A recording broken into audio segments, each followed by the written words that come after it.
3 दिन पहले अफ्रीका के एक सहरा में तकरीबन 49 लोग पानी और मदद ना मिलने की वजह से अपनी जान हार बैठे जब उनका ट्रक खराब हो गया और वो सहरा में फंस गए। इस वाक़ये से नबी पाक सल्लल्लाहु अलैहि वसल्लम की एक 14 साल पहले बयान की हुई हदीस याद आ गई। रसूलुल्लाह सल्लल्लाहु अलैहि वसल्लम ने फरमाया, किसी शख्स का ऊँट सहरा में गुम हो जाए और उसी ऊँट पर उसका खाने पीने का सामान हो,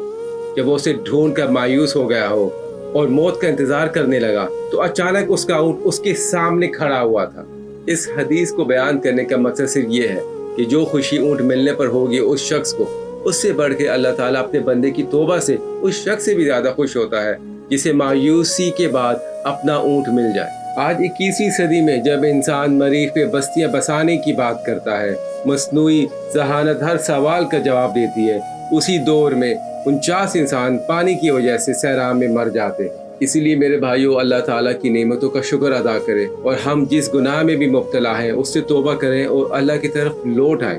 क्योंकि मौत दस्तक देकर नहीं आती।